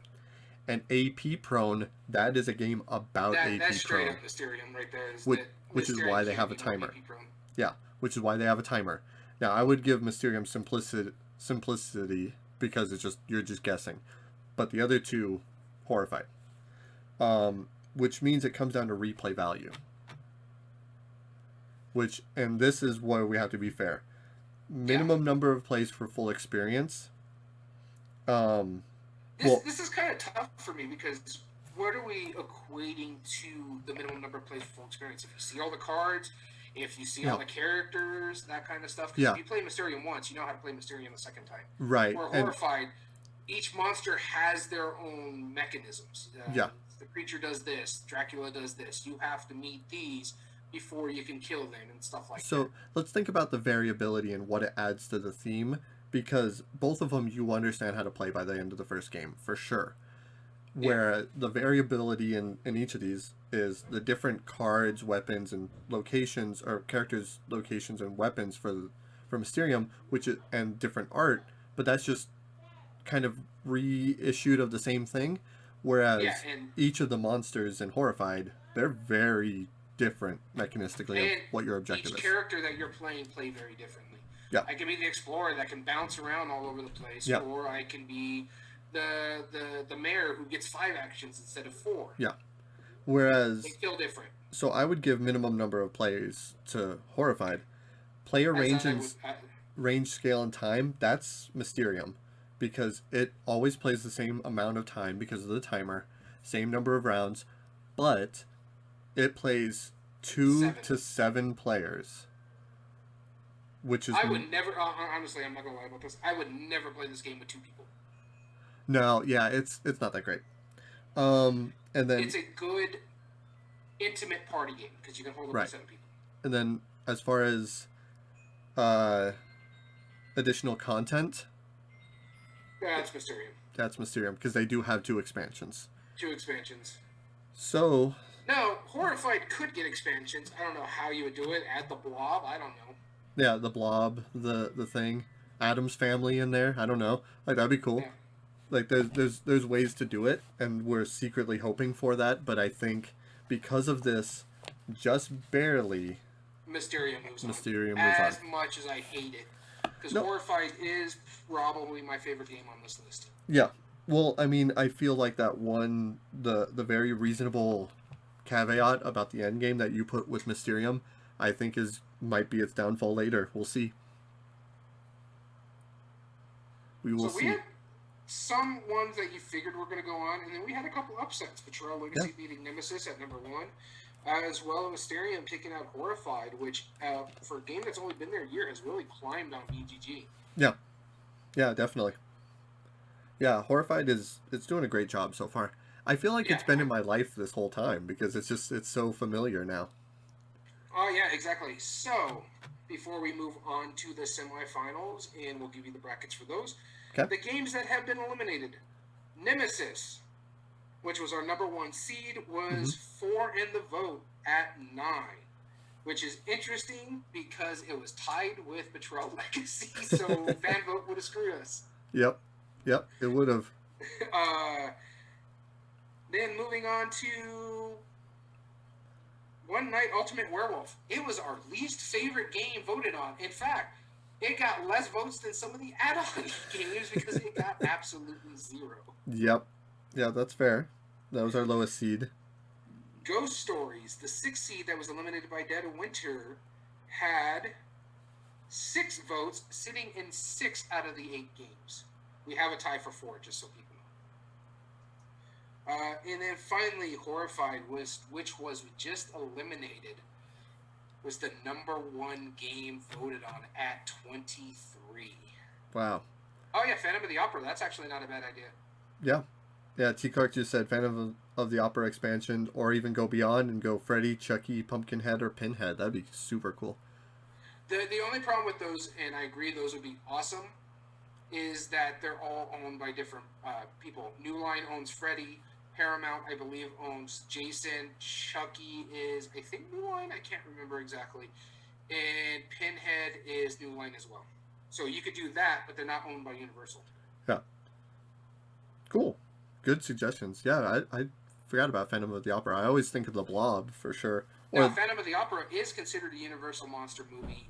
It just depends on which one you want to use. There's one in the 40s that is considered a Universal monster movie, and then there's one back in the 20s that technically isn't. Oh well, yeah. Then they would use the 40s one for sure.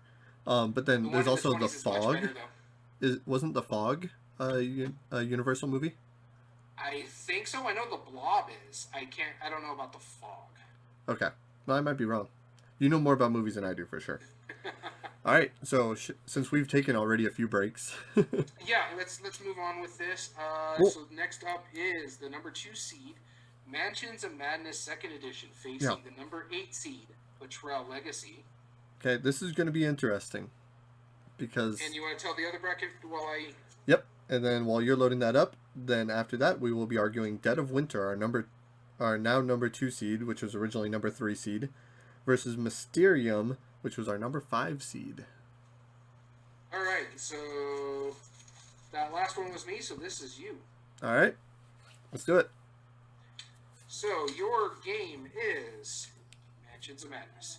Darn. All right, no, I like Mansions of Madness. Out of all of the Arkham games, with the exception of Elder Sign. Elder Sign is my favorite. This is my second favorite. This is what convinced me to start getting back into the games. Like, I was already done after you showed me Eldritch Horror. I'm like, nah, I'm out 100% now. And then I played Mansions of Madness. I'm like, maybe there's something to this because of the system that they created for it. The thing about Mansions of Madness is that the app integration just makes things so much easier. Yeah, exactly. This, I really do feel will have to go down to us breaking down the brackets because they're both a very similar concept of game. They're both, like, combat is determined by dice rolling. They're both legacy in a way. Because Mansions of Madness is scenario based, whereas campaign based, whereas Betrayal Legacy is legacy exactly. This is gonna be interesting. Horrified off my list here. Yeah, take it off. Good riddance, I guess. I don't know. I love Horrified. But I'm confused by which one will legitimately go on because Mansions of Madness does have that beautiful ability to have so many scenarios added in. It has the puzzles, which are really intriguing. And the thing about Mansions of Madness too is because because of the app integration, they just have to add app integration with the maps that you already have or the monsters Yeah, you already have. they can just add story content to it no matter Yeah. what. Yeah, it's which is awesome. It's a huge advantage over technically a legacy thing that they've poured over. You can't Yeah. technically continue it. Even though this one you can play multiple times, you're not going to have additional content necessarily. Yeah. Mansions of Madness, yeah, it's a really cool game, and it boils down to it being a very simple idea. The app tells you where the boards lay out. You go to from room to room, um, trying to determine how to solve the scenario that you're given. The only drawback that I would really give to Mansions of Madness is that at the beginning of the game, you really are wandering aimlessly, which I know is going to be used as a counterpoint to Betrayal Legacy because they're almost the same game. The biggest drawback to Mansions of Madness is that it's H.P. Lovecraft, which is also it's a double-edged sword. It's a It hugely really is. it's a big enriching storyline from a really awful person. So I don't know, man. This is those are that's my argument for Mansions of Madness. It's So my biggest argument for Mansions of Madness, I mentioned it on the other bracket, yeah, is that you're beholden to that app. As much as I love it, how long is it going to be supported? How long is Fantasy Flight going to support it? Look what they've done with the LCG. yeah, Once that game's dead yep. and Once they're it's not done, they're releasing done. expansions for it, are they going to stop keeping that expansion or Yep. that app? And as technology advances, are they going to keep upgrading that app to work on our newer technology, or Yeah, is it who just going knows? to be a problem? We don't know.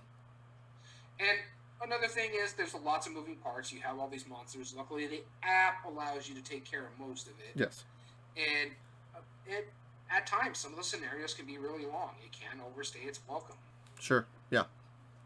Those are my big negatives for it. I love the game. I think it's my favorite Arkham horror game outside the LCG, and that's only because I can play the LCG by myself without having this big old build. Yeah. Yeah. Which is fair. So the one I gotta argue for is Betrayal Legacy, and this is gonna be tough because I love both these games. Mm-hmm. As you said before, it's a legacy game. And what I like about that is that it's one of the few legacy games that you don't have to play with everybody all the time. They can pick up and they can drop out. You start the game with 4 players. Hey, a 5th player wants to join in. He can jump in. You want to start the 6th game, and you can only get 3 people to show up. You can't. They just miss a generation. That's it. Yeah. There's no penalty for them not doing there. I like the fact that there are some stuff that you can really, I don't want to get into spoilers here, but if certain things come up, you can put your family's legacy on it, and it could be grateful for you later on. Yeah. And I do like that aspect where you can make changes not just to your family, but to things that are happening into the game, and it could be both a negative and a positive as you're going through the game. It just depends on what you're doing. Yeah, it definitely changes the future outcome of the very end of the story versus like the scenarios that you're playing with Mansions of Madness that I don't, and forgive me if I'm wrong, I'm not sure has any carrying effect from one scenario to another. Not that I know of. I think in the campaign it does. I've only played individual games themselves. Okay. Because it's just different scenarios, but with the campaign integration, it's a possibility. I know you can in Lord of the Rings. Yes. So, Okay. I'm assuming the campaign integration does it, but I haven't played the campaign, so I can't make Sure. a judgment on that. All right. Then let's break it down to the categories, just to be a little more fair with them. Art and production, I would give that to Mansions. I would give that to Mansions as well. Yeah, because the miniatures in Mansions are quite nice. And then the art. App art is creepy as heck. And then Mm-hmm. what we're not adding onto this one with the art and production, if you're using the app, you hook it up to a Bluetooth speaker or just using the speaker that's on your mobile device, it's got ambience music that you don't have to add to the game. Yeah, that's true. Cool. So then art and production goes to Mansions of Madness. Yeah. Ooh. I would give ease of play to Betrayal Legacy. Yeah. Yeah, because you don't need to learn everything on the onset. Everything builds out. But that's also the same thing, is everything builds out in Mansions of Madness. I'm struggling to find a difference that I can compare the two other than the haunt and the rulebook explaining I explicitly just, what to give. for me, the difference is Betrayal Legacy. It's simple. You're just moving through the house. You're rolling some dice. If something happens, something happens. You know what I mean?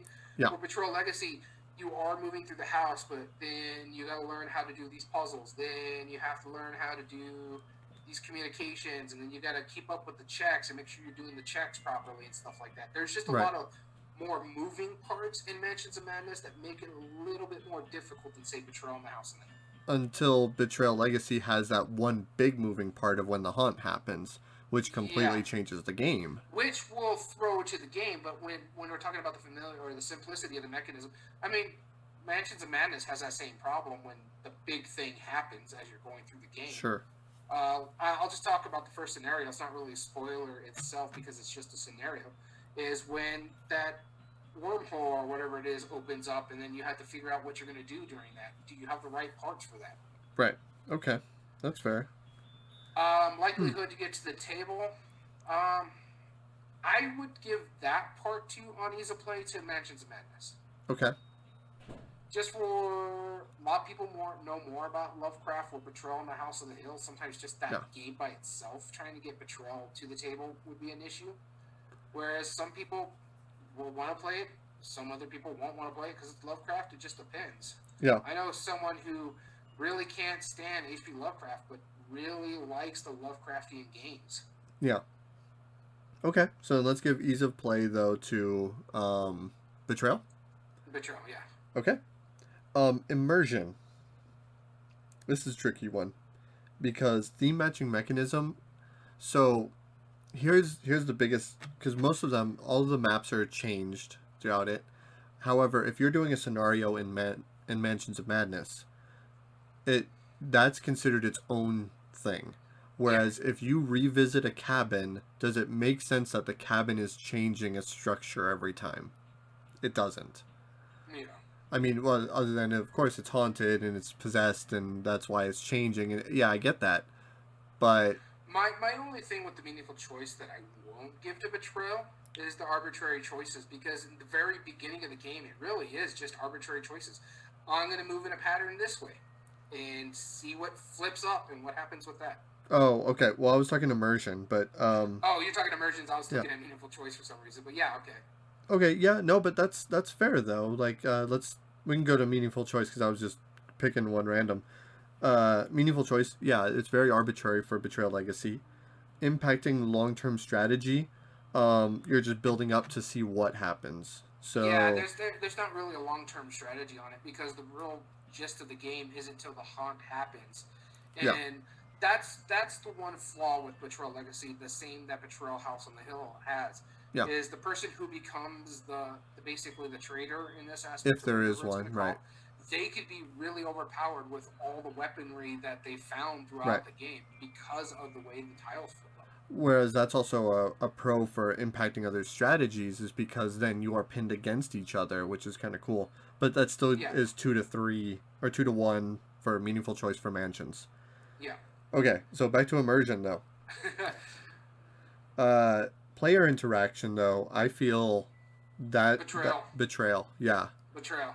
And then memorable moments, that would be Betrayal tough, as but well. I would give it to Betrayal Legacy. Yeah. Mind you, I played it more. But, I mean, just even when you're opening the game box, there's a memorable moment by itself. Yep, yeah, all of those, like those extra boxes, unlocking new stuff. Yeah, things that come cards, into the game. Destroying cards. Yep, modifying things. Ripping something and going, oh, it's so satisfying, but it's also sad because you're destroying a component. So it comes down to replay value. So immersion goes to Betrayal Legacy. Yeah, it's 2-2. Replay value. Replay value. And length of time and scaling well. I hate to say it, but I'm going to give that one to Betrayal Legacy because we've talked about it, the dropping in and the dropping out. And And the only reason that you can change the length of time of a game is played is by what scenario you're choosing on Mansions of Madness. Right. However, both minimum number of plays for full experience and additional content kind of go hand in hand with Mansions, because I agree with as we agreed, all they have to do is one click of a button, and then there's more content. Yeah, and they already Wow. have what, 2 expansions or something with Mm-hmm. it, and with all the game boards, all the monsters that come with those 2 expansions, they can even just stop producing stuff. I doubt that they will, but Yeah. to a certain point.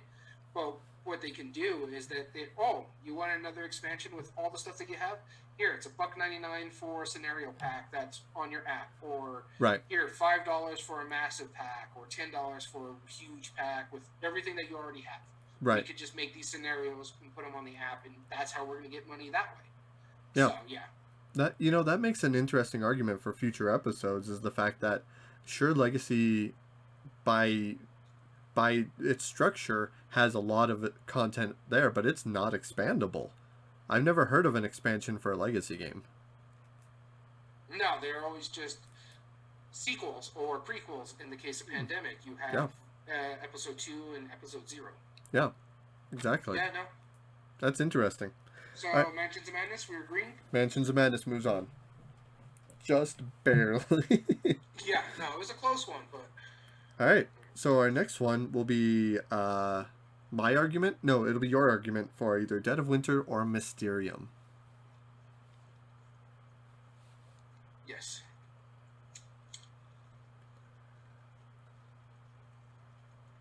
Let's see which one. Do. Filling airtime. Ha ha ha ha. It's Okay, in my hand. I'm just making sure people aren't thinking I'm trying to cheat here. that's fine. So the game I have to argue is Dead of Winter. Do it. All right. So the reason why I think Dead of Winter should move on is it's kind of hard to equate because I love both these games. Dead of Winter, it feels more grandiose, more tension. You are getting that horror filled into it. Is Daniel the traitor? Is he really gonna screw us over with this can of food? You get into your character. Hey, I got Sparky, so I'm gonna play as Sparky. But you have other characters you got too that you can get into. It's not just the one character. You have your own line of characters as you're playing. If someone dies, morale drops. That's very thematic when you think about it. If someone dies and there's very few survivors nowadays, yeah, your morale's going to drop. Hey, we found this DVD player and we got a generator. Do we play a movie night? And, hopefully increase the morale because people get to hang around. We have some popcorn. Let's pop it. Let's do a movie night. It's stuff like that make it really feel thematic. If you're a fan of, say, the TV show or the comic book The Walking Dead, a lot of people like to equate Dead of Winter as the Walking Dead board game that doesn't have the license because it really is. You're a group of survivors trying to survive the zombie apocalypse, but can you really trust your neighbor? And I really do like that. You get into that thematic. I have some issues with it that I explained earlier, that it can overstay welcome and lead to bullying, but any game can lead to bullying, tabletop quarterbacking like Mysterium as well. Yep. And what I have to say about Dead of Winter and what I've said about Mysterium before, at least there's a fight as you're going along. There's an in-game scenario where Mysterium, it has this great build-up, and then you have that in-game. And to the point where they made a smaller, slimmer game, Mysterium Park, that took that out. That was the biggest complaint for everybody. So that you're like, you know what? You're right. Let's just get rid of it. Well, they still have like the end game thing, but they don't have the criteria where you have to bet if people are right or wrong. Right. You get all the information right then and there. That's what I like about it. You get the information. Yeah. And so it's not like, oh, here's the 3 cards that are pointing to who's the guy who actually murdered me. But because you didn't reach that point, you get the vote. Do you only get 1 card to look at? What if I pull a card that needs the other 2 cards for that kind of concept? Yeah. And that was my big issue is that you had this great game. You had so much fun. And then you get to that end-game scenario and you're like, well, this is anticlimactic because I only get to look at that card. So, and the thing is, the way it is, it's got to be a majority vote. Yeah. So I have to be careful how I vote, but it could skew. If I just pick one because I only see that 1 card, we could lose the game because I only saw 1 card and other people saw the other cards and go, yeah, oh, it's this one, or this guy believes it's this one, but my 1 vote for seeing 1 card carries as much weight as someone who saw all 3 cards. Yeah. Yep. And that's my big issue. So, Mysterium, I'm going to flat out and say it. I think it gets simplicity and ease of play. because it Yeah, is. I'll give you that. Yeah, Hands down. and I think it gets art and production, but that's it.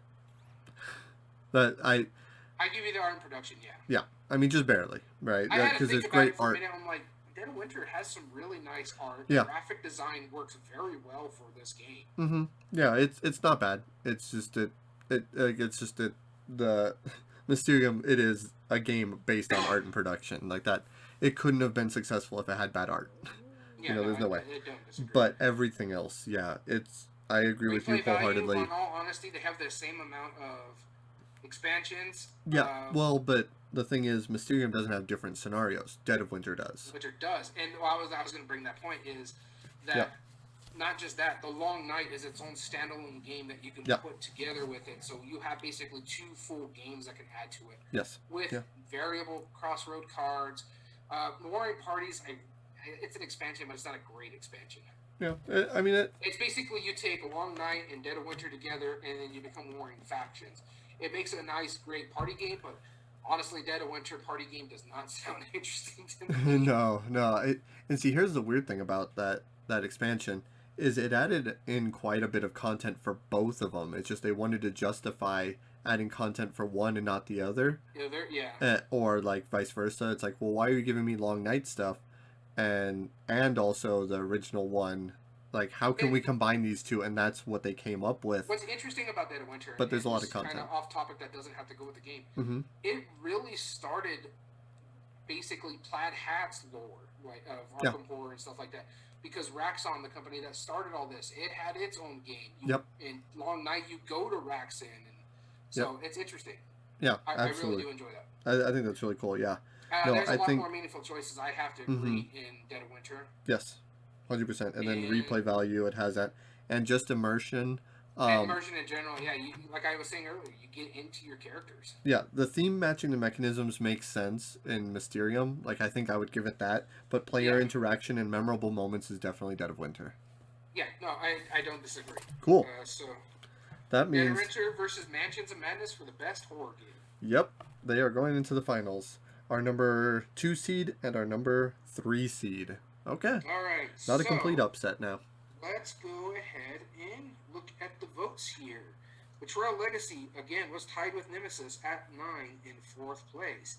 Then we move on to Mysterium, and it was actually in 5th place with 8. Ooh, close. It's weird. Our top 3 vote getters are really close, and then everything after that is really close, and then One Night Ultimate Werewolf is like, nobody likes it. Nobody cared. Oh, poor game. If it had feelings. All right. So here's an interesting thing before we get into this argument here that I want to mention. Mansions of Madness and Dead of Winter are separated by 1 vote. Wow. All right. Don't tell us which one. It's my argument, isn't it? No, remember, we do not go into the arguments this time around. We go strictly into the breakdown. That's right. So, is there any of these that are specifically obvious, as always? I feel like... Honestly, the one that I say specifically obvious, there's 2 that come to my head. Art and production, Mansions of Madness. The minis, production, the graphic design, production, the yes. Production, yes. Art. I mean, there is some creepy art, but there's I mean, that put I forget the artist on Dead of Winter, but that put her on the map. No, I don't disagree. The art, they're both really good.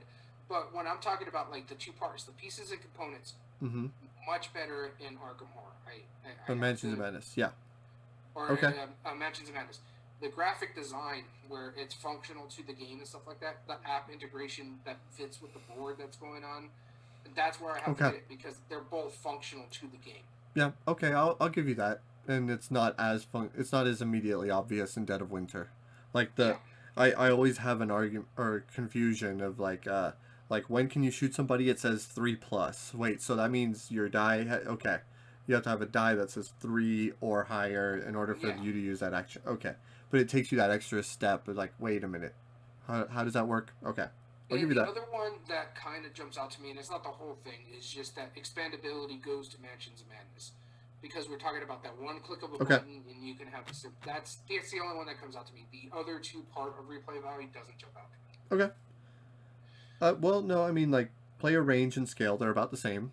There's Yeah. probably more range to that. And they add about the same amount of length because of player turns and stuff Right. like that. I think They're both kind of longer. Dead of Winter may get a little longer as you're going along because you also have that second part after the player turns. Yeah. Yeah, that's fair. Okay. So we'll give replay value to Mansions of Madness. Ease of play, I would give to Dead of Winter. Dead of Winter, hands down. Well, would we though? Don't get me wrong.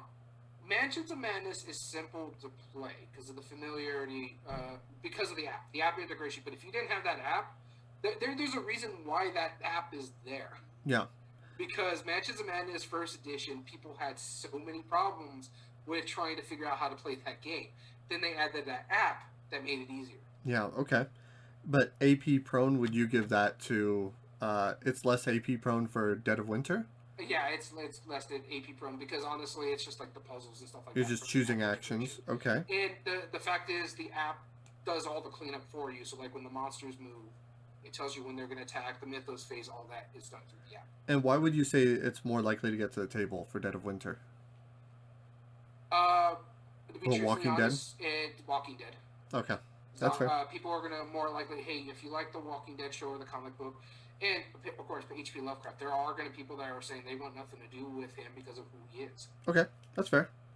All right, so ease of play, we'll give it Dead of Winter somehow. Yeah. Meaningful I mean, choice. It's a slim argument, but they're arguments that make sense. All right, I think meaningful choice would go to Dead of Winter. I agree with you on that one too. Yes. Because along the same lines we're talking about, a lot of it's the app integration, but also because you have the dice roll for combat. Mm-hmm. You have it in a sense with Dead of Winter, but those are also just your actions. Yeah. Okay, so let's talk immersion because that's going to be its deciding factor. Mm-hmm. Which one is the best horror game? Let's say player interaction. I would say that would go to Dead of Winter because of the possibility of the traitor. Yeah. The one that I think theme matching the mechanism and giving you that horror feel better goes to Mansions of Madness. Okay. The reason being, and I'll tell you why, is that you do feel like you're in a horror game, whereas the other one is you're trying to play against the other players and trying to outsmart the other players. Be like, are you the traitor? Are you hoarding food? You do get the tension, but you don't get that horror tension that you would expect. Right. If it was the zombies coming at you, yeah, you would. Yeah, definitely. Okay, so now it's down to memorable moments. Do the crossroad cards and the possible hidden traitor beat out the puzzles and the hidden variable scenarios of Mansions of Madness and the storytelling? Which one gives you that stand-up moment? It's tough for me. If I said this a few years back, I would say it's Dead of Winter. I really would. Mm-hmm. But for me, Mansions of Madness, when you figure out that puzzle, or you get that check right, or you roll and defeat that big boss, I mean, right. I'm jumping out of my seat. I'm excited. I'm happy. I get what I've just done. And you have that when you have Dead of Winter, but I don't have that same sense anymore. You know what I mean? Yeah. Yeah, I get you. I feel like that sways a little bit more towards Dead of Winter for me personally because of the crossroad cards. Adding in, it's like, oh, there's this pretty suspicious guy who has a few people, but they also have resources. But they make him sound really shady. Are we going to vote for them to be in or out? Like, we all need to do this as a group. Yeah, but the thing that also takes it out for me is because of that vote. It can lead to bullying. It can say, hey, he's got all those cards. He's not doing it, and I won't let him argue his point. I won't let him talk his point because I'm actually the traitor. Yeah. And I'm trying to set it off, and it leads to that bullying aspect. That's the problem I have with social deduction, too. Yeah. I mean, I feel that I get you. I just feel like that adds more to the flavor of the scenario because, I mean, in a colony with a bunch of people, I wouldn't trust them either. But, and then so somehow, like, the loudest voice, I would be okay calling it a wash. Because that's a really hard thing to compare. because they both Okay. have those They situations. really do have something. Like I said, if it was a few years ago, I probably would say Dead of Winter. Yeah. But the fact that I just have better memories of Mansions of Madness Mm-hmm. recently than Dead of Winter. Sure. My best memory of Mansions or Dead of Winter is that your wife abhors that game. She's just like, I hate that game. It's bottom shelf worthy. Get Yep. it away from me. One of the worst memories I have with Dead of Winter, and it has nothing to do with the gameplay, is when I give my father all of the punch boards for that, and I was about to give him the punch boards for Dead of Winter, and I realized that I forgot to punch out the two, like the round marker and the moral track tokens. So I did that, and I put them in my pocket, and then I was And like, all then right, you washed cool. them. And then I washed my shirt. So I remembered them and then forgot them again, and yeah, had to buy a new game just to get those two tokens. That has nothing to do with it. I'm okay with calling it a wash. Are you? All right. Yeah, no, I'm fine with calling it a wash. So Then take just it to a clarify, vote. He's a play we give to Mm-hmm. Dead of Winter, right? Yep. And Meaningful Choice we give to Mansions. Meaningful Choices was Dead of Winter. Okay, hold on. I forgot to write these down. That's why. Yep. So we're calling Game Immersion a wash, and Uh-huh. replay value was Mansions of Madness. As well was Art and Production. So that's a 2 and 2. 2 and 2. All right, so Fan it's vote. going down to our fan vote. And do you want to know who won? I'm guessing Mansions. By 1 point, 21 to 20. Mansions Wow. of Madness was our winner. Good job, Mansions of To Madness. the point, and this is how big the top three were. Horrified, as I said earlier, was 23, our number one vote getter. Mansions of Madness, 21. Dead of Winter, 20. Wow. And then we dropped all the way down to 9. Woo-wee. Those were all really close, so it really could have been any of those. Yep. Yeah, it was a really close game. And I actually really enjoyed this debate. It was fun to get back to it. Yeah, this was reasonable. I really need to call it a day, so... Yep. We'll call it a day. Normally we have our viewers at home help us figure out the scenario, but we do have to finish up, unfortunately. So, with that being said, I've been Daniel. And I've been Daniel. And we want to thank you for tuning in to Everyday Board Games. And just remember, you can find all the re-uploads found on YouTube at Everyday Board Games 2020, as well as the audio versions found on most podcast channels. It will be found under Everyday Board Games Podcast. You can find this on Spotify, Google, Amazon Music, and Pod. And if you ever want to watch us live, join us in twitch.tv/everydayboardgames. As well as you can get in contact with us on Twitter at EBG Podcast. You can email us at everydayboardgames2020@gmail.com. Have a good one.